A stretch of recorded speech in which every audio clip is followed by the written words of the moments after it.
بسم اللہ الرحمن الرحیم۔ شروع اللہ کے نام سے جو بڑا مہربان اور نہایت رحم فرمانے والا ہے۔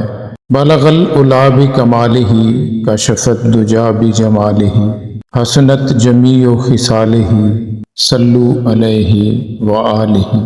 حضرت واصف علی واصف صاحب فرماتے ہیں، میں یہ تو بتا نہیں رہا کہ کون سا وظیفہ پڑھنا ہے، میں تو آپ کو اور ہی وظیفہ بتا رہا ہوں کہ دلوں کو دکھی نہ کرو، کیونکہ اس سے آپ کی قبر اذیت میں مبتلا ہو جائے گی۔ روٹی کا تعلق جب آدم سے ہوا، مردہ روٹی زندہ ہو گئی اور باخبر ہو گئی۔ بہت ہی قابل مبارکباد ہے وہ شخص جو خود ہی سے نکل گیا اور کسی زندہ کے وجود سے وابستہ ہو گیا۔ افسوس ہے اس زندہ پر جو کسی مردہ کا ہم نشین ہوا۔ آپ اللہ کریم کے فضل کا انتظار کرتے کرتے 1000 دفعہ مر جائیں اور کروڑ دفعہ زندہ ہو جائیں تو پھر بھی اس کا فضل اپنا ٹائم رکھتا ہے۔ پھر بھی آپ یہ بات یاد رکھنا کہ آپ اس کے انتظار میں رہنا۔ آپ سب کو میری یہ نصیحت ہے، اس کے انتظار سے مایوس نہ ہونا۔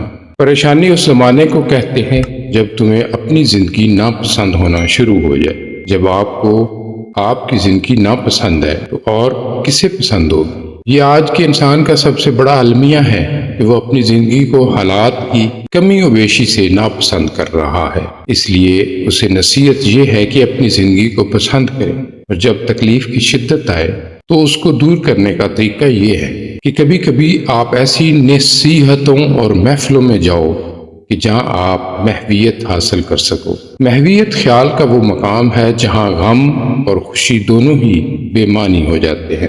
یہ بات یاد رکھنا کہ اللہ راضی ہو جائے تو یہ ضروری نہیں ہے کہ آپ کو پیسے مل جائیں، عین ممکن ہے کہ راضی ہو کے سارا کچھ لے جائے۔ اس لیے اللہ کی رضامندی کو دنیاوی طور پر نہ دیکھنا۔ اگر آپ کا دل اطمینان میں ہے تو اللہ راضی ہے، اور دل پریشان ہے تو آپ سمجھو کہ اللہ راضی نہیں ہے۔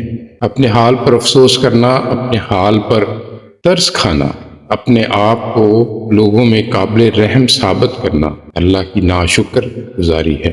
اللہ کسی انسان پر اس کی برداشت سے زیادہ بوجھ نہیں ڈالتا۔ بیمار اور لاغر روحیں ہمیشہ گلا کرتی ہیں، صحت مند ارواح شکر۔ زندگی پر تنقید خالق پر تنقید ہے، اور یہ تنقید ایمان سے محروم کر دیتی ہے۔ حضور اکرم صلی اللہ علیہ وآلہ وسلم کو کائنات کے لیے رحمت بنا کر بھیجا گیا۔ ہم پر فرض ہے کہ حضور اکرم صلی اللہ علیہ وآلہ وسلم کا انداز رحمت سب مخلوق تک پہنچائیں۔ اسلام خود ہی پہنچ جائے گا۔ دنیا کو جب رات کی تاریکی کے بعد روشنی میسر آتی ہے تو اس کی نظریں خود بخود سورج کی طرف اٹھ جاتی ہیں۔ سورج کا دین روشنی ہے، اپنے آپ کو منوانا نہیں۔